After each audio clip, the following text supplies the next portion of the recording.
В эфире программа «Актуальное интервью», в студии Марфирина Алексеева. Здравствуйте. Работники органов записи актов гражданского состояния производят официальную регистрацию ключевых событий в жизни человека. Сегодня ЗАГСы не просто фиксируют события, но также играют важную роль в формировании правовой и демографической базы страны. Об актуальных вопросах работы органов ЗАГС мы сегодня и поговорим. Гостья у нас в студии Дарья Слепцова, руководитель управления ЗАГС при правительстве Республики Саха-Якутия. Дарья Васильевна, здравствуйте. Добрый день. Расскажите, пожалуйста, в чем заключается работа ЗАГСа, каковы основные ее задачи? Конечно же, это государственная регистрация актов гражданского состояния в целях защиты имущественных и неимущественных прав граждан и интересов государства. Основная наша задача – это, конечно же, повышение качества и доступности государственных услуг по регистрации актов гражданского состояния жителям нашей республики. Какие государственные услуги оказываются в ЗАГСе? Значит, государственная регистрация у нас производится по 7 видам актов гражданского состояния. Это рождение, смерть, регистрация брака, регистрация расторжения брака, усыновление, установление отцовства и перемена имени. Также производится совершение юридически значимых действий. Это выдача повторных документов, проставление апостиля и внесение исправлений и изменений в акты гражданского состояния. Сколько человек за прошлый год обратились в ЗАГС и сколько актов гражданского состояния регистрируется? Значит, в 2024 году в органы ЗАГС обратилось более 80 тысяч человек. За нашими услугами зарегистрировано более 34 тысяч актов гражданского состояния и совершено более 120 тысяч юридически значимых действий. Зарегистрировано у нас рождений около 11 тысяч, 10 863 и около 5 тысяч молодых семей зарегистрировали брак. Я хочу сказать, что ежегодно порядка 34 тысяч актов регистрируется, и по сравнению с прошлым годом разница у нас составляет 203 акта, то есть также зарегистрировано более 34 тысяч актов. Какие знаковые и знаменательные события в жизни якутян произошли в прошлом году и какие бы вам хотелось более особенно отметить, рассказать? Конечно же, 2024 год был ознаменован тем, что это был год семьи в Российской Федерации. Поэтому указом главы Республики Саха-Якутия Сэн Сергеевич Николаев учредил знак отличия «Семейная доблесть». За 2024 год знаком «Семейная доблесть» награждены 343 семьи. Это знак отличия для тех семей, которые прожили в зарегистрированном браке более 50 лет и, имеют особые заслуги в воспитании детей, сохранении и укреплении семейных ценностей. Также я хочу сказать, что в 2025 году будет издан 9-й выпуск книги «Золотые семьи Якутии». В эту книгу как раз войдут те семьи, которые награждены знаком отличия «Семейная доблесть» в 2024 году. Также впервые на территории Республики Саха-Якутия в ушедшем году правительством республики утвержден перечень дополнительных мест для торжественной регистрации браков. Вы о них слышали, пока это всего 3 места. Это площадь Ленина, Ленские столбы и городской парк культуры и отдыха.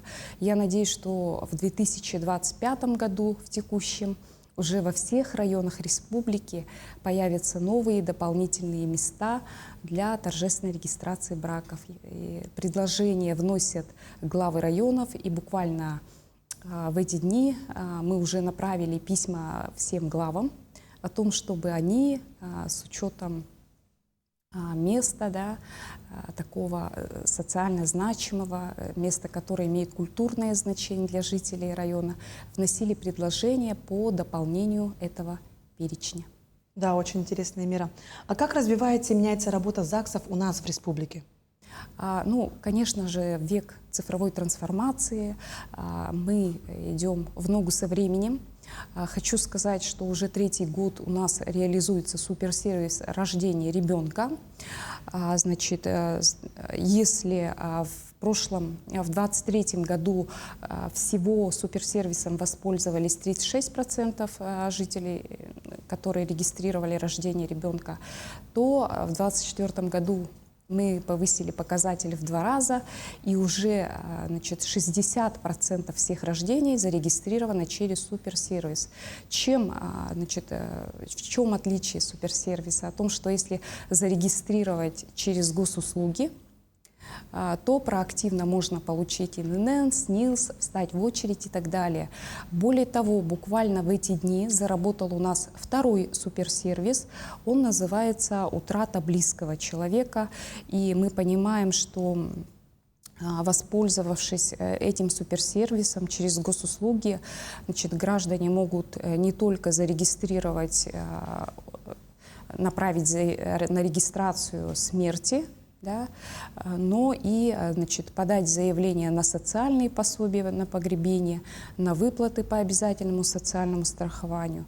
Ну и, в общем, решить ряд вопросов, которые возникают в связи с утратой близкого человека. Суперсервис направлен на то, чтобы облегчить человеку те задачи, которые перед ним встанут в связи с утратой близкого человека.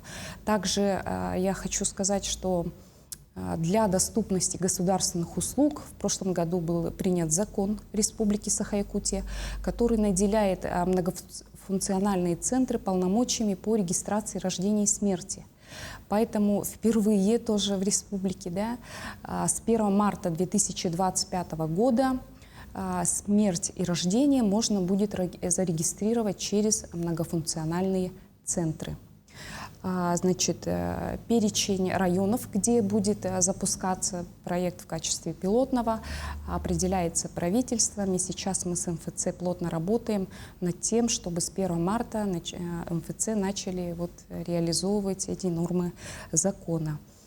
Также я хочу сказать, что мы сейчас ведем работу над разработкой виртуального консультанта с искусственным интеллектом, с участием искусственного интеллекта, который будет в режиме 24/7 отвечать нашим жителям республики на вопросы, которые возникают по регистрации актов гражданского состояния. Ну и, с учетом того, что все-таки цифровые технологии активно внедряются, все-таки сейчас идет более направление на то, чтобы оказывать проактивные услуги. Я надеюсь, что в ближайшем светлом будущем у нас будет внедрена реестровая модель, когда, регистрация будет производиться в системе, и человек через госуслуги уже будет получать выписку, и не надо будет уже ходить в ЗАГС за свидетельством. Но это пока в планах. Действительно, очень обширная работа у вас, оказывается, проводится. И хотелось бы подробнее узнать о суперсервисах. Они работают во всех регионах или только у нас? Суперсервисы рождения ребенка, работают во всех регионах. Я хочу сказать, что 60%, что в республике зарегистрировали, это первое место по Дальневосточному федеральному округу. Все-таки это показывает, что наши молодые родители республики более активно используют суперсервисы. Это первое место по Дальневосточному федеральному округу и 18 место на всей территории Российской Федерации. Поэтому я надеюсь, что второй суперсервис у нас будет также очень пригодиться жителям республики. Утрата, к сожалению, такое состояние, в таком состоянии близкие находятся, когда некогда бегать по госучреждениям, и легче через госуслуги зайти и получить весь объем полагающихся госуслуг. Поэтому я надеюсь, что второй суперсервис также очень пригодится жителям нашей республики. Он тоже запущен на всей территории Российской Федерации.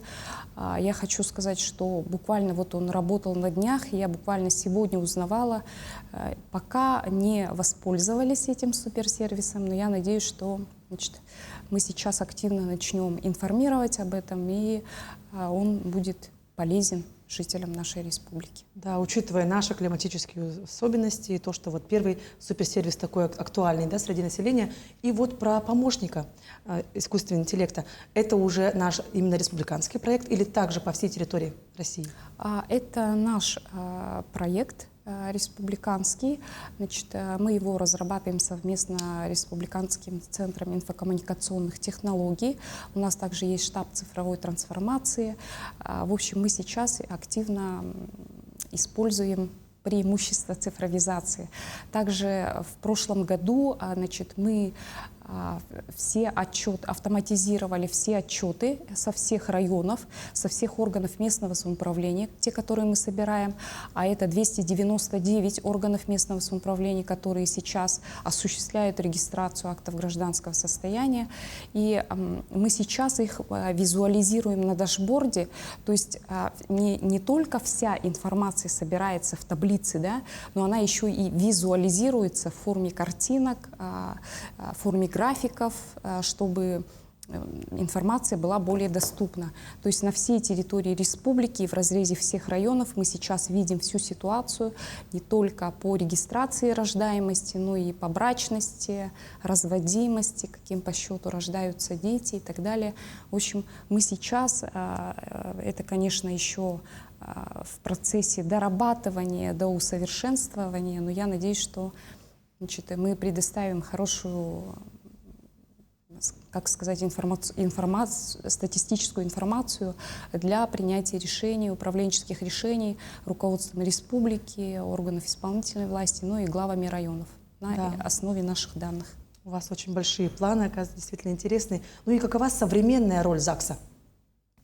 Ну, современная роль ЗАГСов — это все-таки, конечно, не только фиксация ключевых событий жизни человека, не только придание им юридической значимости, да, но и, значит, в том числе защита прав граждан и государства. Я хочу отметить о том, что, значит, с 1 января 2025 года, хочу напомнить об этом, о том, что повысилась госпошлина, внесены изменения в налоговый кодекс Российской Федерации. И хочу отметить, что самое главное, госпошлина за регистрацию брака, она не повышена, она осталась на том же уровне, это 350 рублей. По остальным видам, значит, повысилась, например, за регистрацию расторжения брака с 650 увеличилась до 5000. За регистрацию перемены имени тоже увеличено с 1600 до 5000. Так, внесение исправлений и изменений с 650 до 700. И выдача повторных свидетельств с 350 до 500. И, ну, хочу сказать, что сейчас органы ЗАГС очень активно, значит, активную роль играют не только в предоставлении государственных услуг по регистрации актов гражданского состояния, да, но и активно проводят мероприятия, пропагандирующие семейные ценности. Поэтому наша роль, вклад в это направление тоже есть. Да, очень огромный. Дарья Васильевна, спасибо вам за очень интересную информацию и беседу. Я напомню, что в эфире была программа «Актуальное интервью». Оставайтесь с нами.